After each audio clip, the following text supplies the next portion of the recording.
नमस्कार, मेरा नाम है आयुषी गुप्ता। बजट 2026 आज पेश किया गया। तस्वीरें सामने आई जब वित्त मंत्री निर्मला सीतारमण ने 9वीं बार बजट पेश किया। आम जनता में जो है बहुत ज्यादा उत्सुकता थी कि आखिर क्या बजट में खास रहा। आज आपको इसी बारे में बताएंगे, क्योंकि जो आम जनता वो केवल ये जानना चाहती है कि क्या सस्ता हुआ है, क्या महंगा हुआ है। इसी को लेकर के हम बात करेंगे। हमारे साथ है कमोडिटी मार्केट एक्सपर्ट हमारे साथ है अनुज गुप्ता जी। आपका बहुत बहुत स्वागत है अनुज जी। क्योंकि देखिए, बजट को लेकर के हमने देखा पिछले कई दिनों से किस तरीके से तैयारियां भी चल रही थी और लोगों में उत्सुकता थी कि भाई इस बार क्या अलग होने वाला है। सबको यही लग रहा था कि टैक्स में राहत मिलेगी। आप बताइएगा कि क्या खास रहा इस बार बजट में।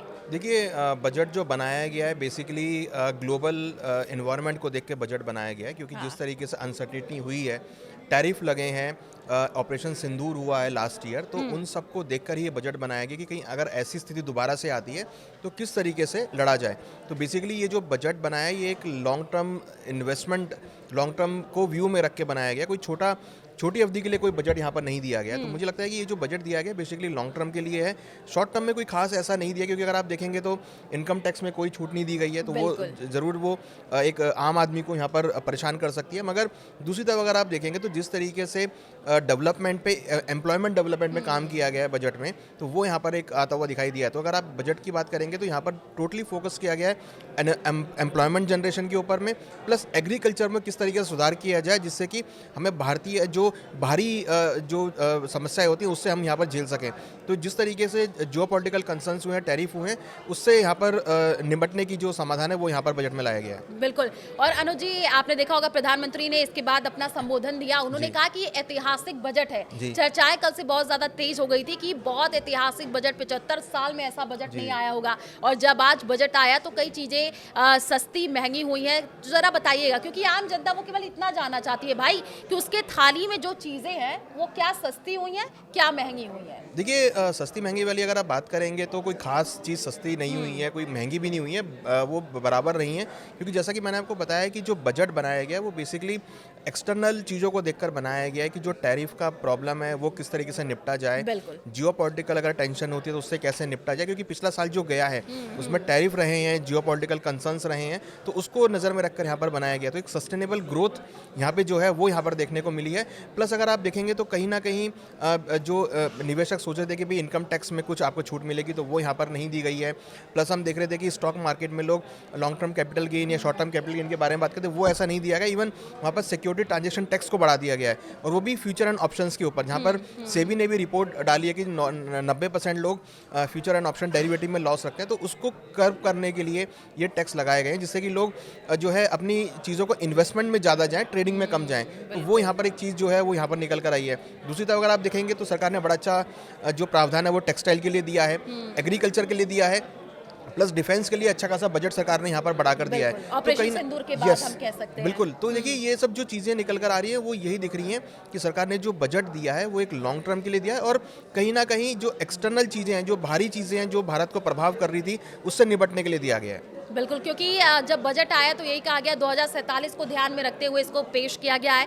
विकसित भारत की बात की जा रही है। लेकिन देखिए, विपक्ष ने तो सवाल उठाना खड़ा कर दिया कि भाई बजट में ऐसा कुछ खास रहने वाला था भी नहीं, हर बार की तरह नहीं था, इस बार भी कुछ नया नहीं है। ये हालांकि विपक्ष तो कह ही रहा था, लेकिन देखिए कुछ चीजें बहुत हम लोग को ध्यान देने की जरूरत है, क्योंकि युवाओं के लिए इस बार कई ऑप्शन है। कंटेंट आप कहिए क्रिएशन के लिए बहुत अच्छा ऑप्शन है। साथ ही साथ ये भी कहा गया है युवाओं के लिए गेमिंग जोन के लिए भी बहुत अच्छे चीजें हैं। जरा को लेकर के क्लियर कीजिए। देखिए, बिल्कुल मोदी साहब ने ये देखा कि जो कंटेंट क्रिएटर्स हैं वो यहाँ पर काफ़ी अट्रैक्ट हो रहे हैं इस मार्केट को लेके। देखिए, अट्रैक्ट क्यों भी ना हो, क्योंकि ये जो मार्केट है इससे डायरेक्ट जो इनकम आती है वो डॉलर्स में पेमेंट होती है। अगर आप यूट्यूब पे कंटेंट बनाते हैं या आप किसी भी इंस्टाग्राम पे कंटेंट बनाते हैं तो आपको जो पेमेंट्स आती हैं वो डॉलर में आती हैं। तो बेसिकली ये एक जरिया है जिससे कि आपका फॉरेक्स रिजर्व भारत के अंदर आता है। तो कहीं ना कहीं ये एक इनडायरेक्टली मार्केट को देखने का नजरिया है कि जो कंटेंट क्रिएटर वाला पार्ट है वो भारत के लिए कितना उपयोगी है, क्योंकि इससे आपको फॉरेक्स रिजर्व आते हैं, आपकी कंट्री में डॉलर आता है। तो कहीं ना कहीं इसको यहाँ पर प्रमोट करने के लिए हमने देखा है कि IIM करके काइंड ऑफ थिंग जो इंस्टीट्यूट्स हैं वो यहाँ पर स्थापना की जाएगी।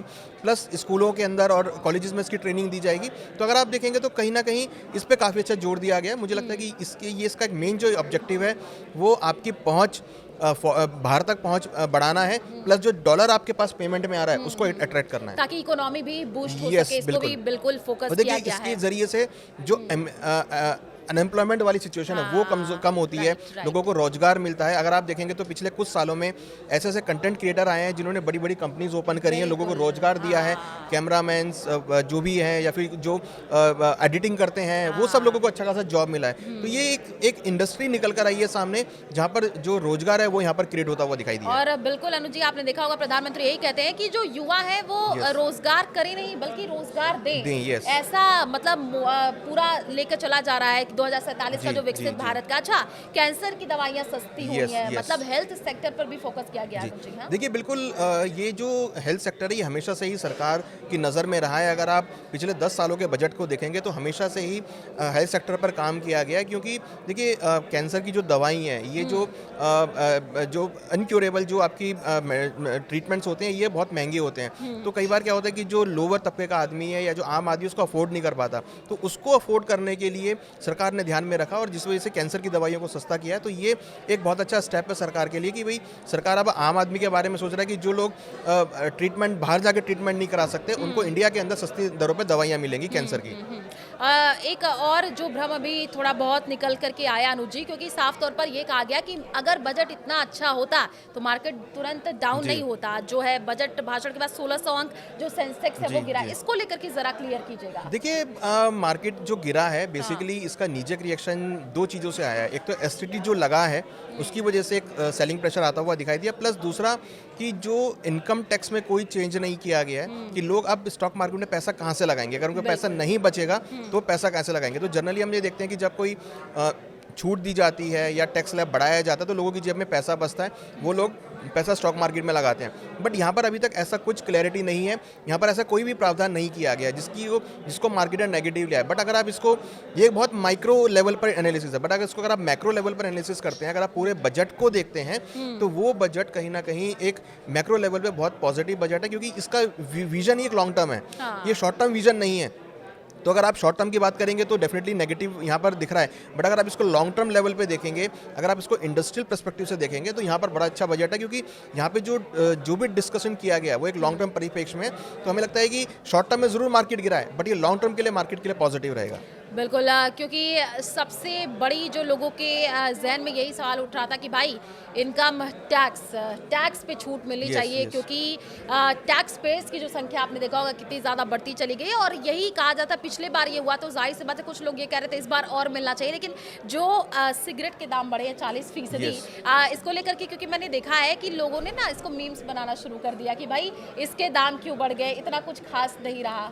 देखिए सिगरेट एक अगर आप देखेंगे तो हेल्थ के लिए एक नेगेटिव प्रोडक्ट होता है, तो और एक लग्जरी के अंदर भी आता है। तो अगर आप देखेंगे जो सिगरेट पीने वाला व्यक्ति है, चाहे उसके लिए सिगरेट 2 रुपए का हो चाहे 20 रुपए का हो, वो उतनी सिगरेट पिएगा। तो सरकार बेसिकली चाहती है कि जो अगर सिगरेट महंगी होगी तो लोग कम पिएंगे। तो बेसिकली सरकार का नज़रिया ये है कि जो चीज़ें सेहत के लिए ख़राब हैं उसको जो है कम किया जाए, उसका रेट आप बढ़ा दीजिए जिससे कि लोग कम सिगरेट पिए। तो कहीं ना कहीं अगर आप देखेंगे तो ये एक सरकार का स्टेप है जिसकी वजह से जो सिगरेट पीने वाले लोग हैं वो सिगरेट कम पिएंगे रेट बढ़ने की वजह से।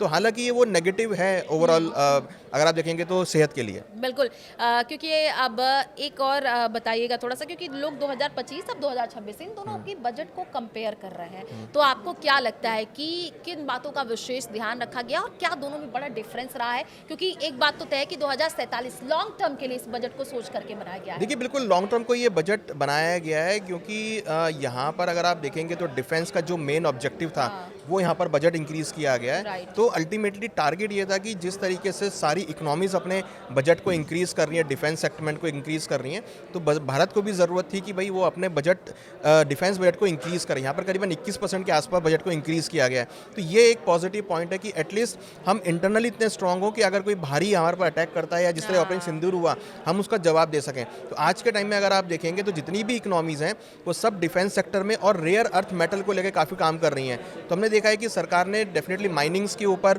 प्लस जितनी भी आपकी पावर जनरेशन का इक्विपमेंट्स हैं उनके ऊपर बड़ी अच्छी रियायत दी है। तो मुझे लगता है कि रिन्यूएबल एनर्जी वाला पार्ट और डिफेंस वाला पार्ट सरकार ने ज़रूर फोकस में रखा है। क्योंकि जब भी बात बजट की होती है तो देखिए अलग अलग वर्ग की बात होती है अनुज जी, किसानों की बात होती है, जी। युवाओं की बात होती है, साथ ही साथ और भी आप कहिए एम्प्लॉय की जो बात Yes, होती yes, है, yes. रोजगार की बात होती है, तो रोजगार को लेकर के देखिए साफ तौर पर ये कहा गया कि भाई अब अपने आप में थोड़ा सा जागरूकता लेकर Yes, के आइए, yes, yes. कंटेंट पे फोकस कीजिए Yes, और yes. रोजगार देने वाला बनिए। Yes, ये yes. तमाम तरीके की बातें प्रधानमंत्री की तरफ से भी जी। कही जाती है। लेकिन आपसे एक चीज और समझना चाहेंगे, क्योंकि महिलाओं की बात देखिए लगातार हो रही थी, महिलाओं के लिए बजट में कुछ नहीं रहता है, लेकिन इस बार गर्ल्स हॉस्टल के भी हर राज्य में यस जो यस व्यवस्था की हर गई है, डिस्ट्रिक्ट में एक गर्ल्स हॉस्टल के लिए हाँ, बोला ये गया है। महिला जी। सशक्तिकरण के लिए Yes, कह yes, सकते हैं yes. मजबूती मिले, एक अच्छा हम कह सकते हैं देखिए सही डिसीजन। ये डिसीजन है, प्लस अगर आप कंटेंट क्रिएटर की बात हाँ। करेंगे तो बहुत सारी फीमेल्स हैं जो कंटेंट क्रिएट करती हैं। तो अगर उनको ये एक प्लेटफॉर्म मिल रहा है और इसको सरकार सपोर्ट कर रही है तो डेफिनेटली जो महिलाएं घर बैठी हैं या जो घर में हैं वो अपने घर से भी इस बिजनेस को चालू कर सकती चालू कर हैं। सकती तो कहीं ना हैं। कहीं एक मार्केट को देखने का नया नजरिया है कि किस तरीके से आप मान लीजिए अगर कोई शेफ है वो अपना खाना बना के कंटेंट क्रिएट कर सकती है तो उसको एक रोजगार मिलेगा, उसको एक अर्निंग होगी। तो ये एक व्यू है मार्केट को देखने का